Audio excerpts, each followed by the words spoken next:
ಪರಶುರಾಮ್ ಸಾವಿನ ಬಗ್ಗೆ FSL ವರದಿ ಬಂದಿದೆ. FSL ವರದಿಯಲ್ಲಿ ಹೃದಯಾಘಾತ ಅಂತ ಬಂದಿದೆ ಅಂತ ಹೇಳಿ ಹೇಳ್ತಾರೆ. ಒಬ್ಬ ಪೊಲೀಸ್ ಅಧಿಕಾರಿಯಾಗಿ ನಾನು ಈ ಸರ್ಕಾರಕ್ಕೆ, ಪೊಲೀಸ್ ಇಲಾಖೆಗೆ ಸೂಚನೆಯನ್ನ ಕೊಡ್ಲಿಕ್ಕೆ ಇಷ್ಟಪಡ್ತೀನಿ. ಸಾವಿಗೆ ಕಾರಣ ಹೃದಯಾಘಾತ ಆಗಿರಬಹುದು. ಹೃದಯಾಘಾತಕ್ಕೆ ಕಾರಣ ಯಾವುದು?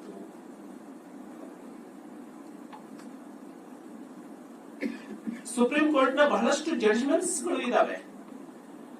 ನೀವು ಬರೀ FSL ರಿಪೋರ್ಟ್ ಮೇಲೆ ತನಿಖೆ ಪೂರ್ಣ ಆಗಲ್ಲ. ತನಿಖಾಧಿಕಾರಿಗಳು ಅದನ್ನು ಗಮನಿಸಬೇಕು. ಪರಶುರಾಮನ ಹೃದಯಾಘಾತಕ್ಕೆ ಆತನ ಮೇಲೆ ಆರ್ಥಿಕ ಸಂಕಷ್ಟದ ಹೊರೆಯನ್ನ ಹಾಕಿದಂತಹ ಚೆನ್ನಾರೆಡ್ಡಿ MLA ಅವರ ಮಗ ಕಾರಣ. ಹಾಗಾಗಿ ಕಲ್ಪಬಲ್ ಹೋಮಿಸೈಡ್ ನಲ್ಲಿ ದೇ ಆರ್ ಅಕ್ಯೂಸ್ಡ್. ಈಗ ಬಾವಿಗೆ ಹಾರ್ತಾನೆ ಒಬ್ಬ, ಭಯದಿಂದನೋ ಅಥವಾ ಆತ್ಮಹತ್ಯೆ ಮಾಡ್ಕೋಬೇಕು ಅಂತನೋ ಬಾವಿಗೆ ಹಾರ್ತಾನೆ. ಬಾವಿಗೆ ಹಾರುವಾಗ ಅವನಲ್ಲಿ ಭಯ ಇತ್ತು, ಭಯದಿಂದ ಹಾರದ. ಆ ಬಾವಿ ಕಟ್ಟೆಯಿಂದ ನೀರನ್ನ ಸ್ಪರ್ಶ ಮಾಡೋದಕ್ಕೆ ಮುಂಚೆ ಹಾರ್ಟ್ ಅಟ್ಯಾಕ್ ಆಗುತ್ತೆ. ನೀರು ಟಚ್ ಆದಾಗ ಅವನು ಶವವಾಗಿರ್ತಾನೆ. ಮೆಡಿಕಲ್ ರಿಪೋರ್ಟ್ ಏನ್ ಬರುತ್ತೆ? ಹಾರ್ಟ್ ಅಟ್ಯಾಕ್ ಇಂದ ಡೆತ್ ಅಂತ. ನೀರಿನಲ್ಲಿ ಮುಳುಗಿದ್ರಿಂದ ಡೆತ್ ಅಂತ ಬರಲ್ಲ. ಅರ್ಥ ಆಯ್ತು?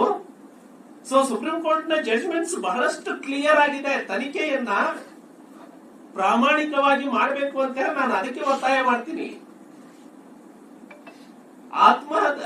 ಅವರ ಸಾವು ಹೃದಯಾಘಾತದಿಂದ ಆಗಿರ್ಬೋದು, ಆದ್ರೆ ಹೃದಯಾಘಾತಕ್ಕೆ ದುಷ್ಪ್ರೇರಣೆ ಯಾರು? ಹೃದಯಾಘಾತ ಆಗುವಂತಹ ಒತ್ತಡವನ್ನು ಯಾರು ತಂದಿಟ್ಟಿದ್ರು? ಸುಪ್ರೀಂ ಕೋರ್ಟ್ ಜಡ್ಜ್ಮೆಂಟ್ಸ್ ಅಲ್ಲಿ ಬಹಳಷ್ಟು ಅಬ್ಸರ್ವೇಷನ್ಸ್ ಇದಾವೆ.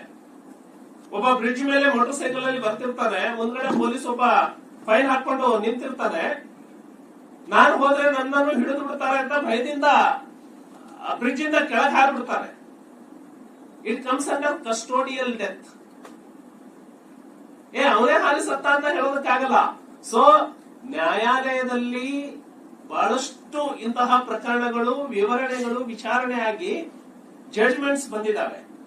ಸೊ ಈ ಸರ್ಕಾರ ಹೃದಯಾಘಾತದ ಸಾವು ಅಂತ ಹೇಳಿ ಪರಶುರಾಮ್ ಅವರ ಸಾವಿಗೆ 174 ಡಿಸ್ಪೋಸಲ್ ಮಾಡೋದಕ್ಕೆ ಆಗೋದಿಲ್ಲ. ಅಸಹಜ ಸಾವು ಅಂತ ಹೇಳಿ ಡಿಸ್ಪೋಸಲ್ ಮಾಡೋದಕ್ಕೆ ಸಾಧ್ಯ ಇಲ್ಲ.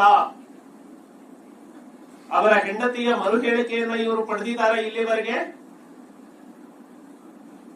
ತನಿಖೆ ನಿಷ್ಪಕ್ಷಪಾತವಾಗಿ ನಡೀತಾ ಇಲ್ಲ. ತನಿಖೆ ನಿಷ್ಪಕ್ಷಪಾತವಾಗಿ ನಡೆದ್ರೆ ಇವರು ಹಣಕ್ಕಾಗಿ ಎಷ್ಟು ಒತ್ತಡವನ್ನ ಹೇರಿದ್ರು ಅನ್ನೋದು ಗೊತ್ತಾಗತ್ತೆ. ಹಾಗಾಗಿ ಪರಶುರಾಮ್ ಅವರ ಪತ್ನಿಗೆ ನಾನು ವಿನಂತಿಯನ್ನ ಮಾಡ್ತೇನೆ, ನ್ಯಾಯಾಲಯದ ಮೊರೆಯನ್ನ ಹೋಗಿ ನೀವು ಜುಡಿಷಿಯಲ್ ಎನ್ಕ್ವೈರಿಯನ್ನ ಕೇಳಿ ಅಥವಾ CBI ಎನ್ಕ್ವೈರಿಯನ್ನ ಕೇಳಿ. ಈ ಪೊಲೀಸರು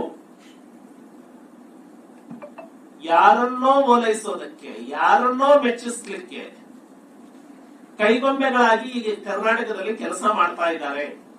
ಹಾಗಾಗಿ ಪರಶುರಾಮ್ FSL ವರದಿ ಬಂದಿರಬಹುದು, ಮೆಡಿಕಲ್ ರಿಪೋರ್ಟ್ ಬಂದಿರಬಹುದು ಹೃದಯಾಘಾತ ಅಂತ. ಅದರ ಹಿಂದೆ ಸಾವಿನ ದುಷ್ಪ್ರೇರಣೆಯ ಬಹಳಷ್ಟು ಕೃತ್ಯಗಳು ಈ ಆರೋಪಿಗಳಿಂದ ನಡೆದಿದ್ದಾವೆ. ಅದನ್ನ ತನಿಖೆಯಲ್ಲಿ ತರಬೇಕು ಅಂತ ಹೇಳಿ ನಾನು ಒತ್ತಾಯ ಮಾಡ್ತೇನೆ.